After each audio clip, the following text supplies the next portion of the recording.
Chairman, I really share your passion you have on this. And Mr. Black, I don't know if you're really speaking from your heart or if you're just reading text, because I find it really hard to believe what you're saying that you actually believe. And I maybe I'm reading your body language wrong, but I would almost be ashamed. I mean, if you're really representing Indian country, and this is coming from one of only 2 members in Congress that has native blood, and I'm a Cherokee, and I'm very proud to be a Cherokee, and for the government to say that they know how to take care of our land better is an absolute joke. I can assure you there is nobody that has more pride in their land than we do in Indian country. And to say that we have to ask permission to go get the resources that are beneath our feet is exactly what we have been fighting for years and years and years and years and years, to say, get out of our way, government, and let us take care of our own people. And you can come to my district, which is one of the poorest districts in the country. We have more population of Native Americans that live inside my district than any place in the country. And the tribes there pitch in from top to bottom with our local government, with our state, to help out people that's not even part of their tribe. And we do it because of the resources we are able to get.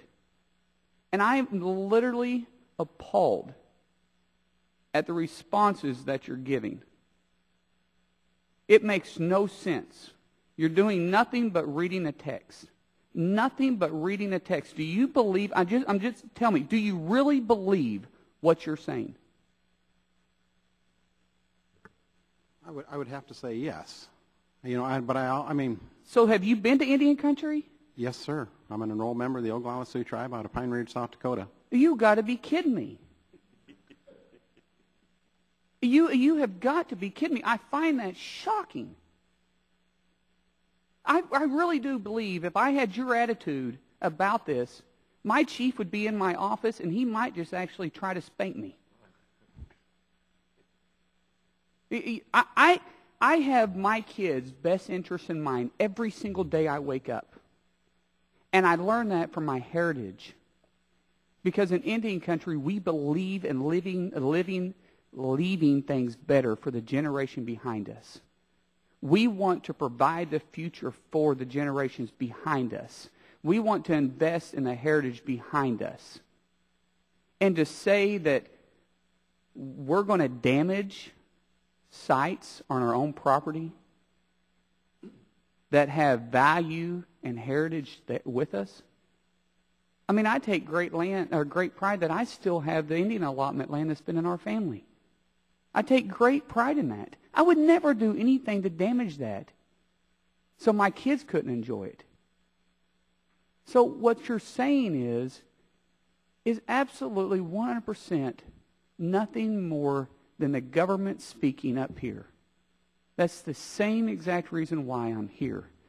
It's because I'm just trying to get that boot off all of our necks. That's it.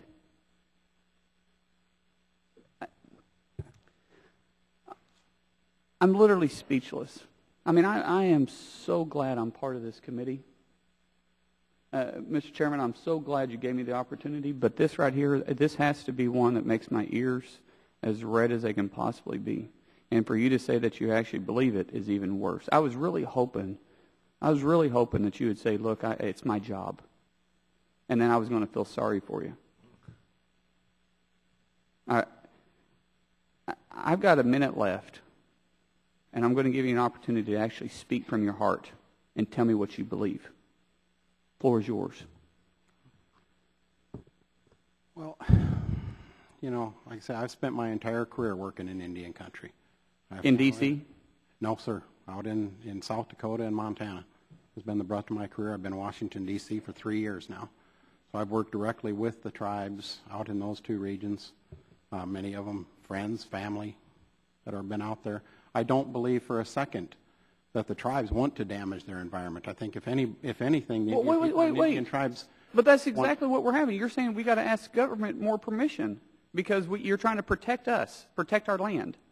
No, I'm not saying that they have to ask us for more permission than is already there, or that there shouldn't be less permission. But what this bill says is that let us take care of our own property. And you're against it? Well, I'm not seeing, I guess I'm reading it maybe a little bit different from that aspect. I mean, it's the only thing that I saw within the NEPA that has a direct effect is the ability for the public to comment. It doesn't change the requirements of everything The tribe else. is the public. The tribe and the members of that affected area, yes, sir. Mr. Chairman, can I have it just a little bit longer on the time? What public are you talking about? Because I bet you if you ask the tribe that lives there, they're for it. So what other public matters? Well, like I say, it already does take into account that, but I'm going back to my previous statement. Is there maybe other Indian tribes that have affected interests? No, you're talking in that circles area? because you don't believe that. I can't believe that you actually believe that being a member. Mr. Chairman, I yield back.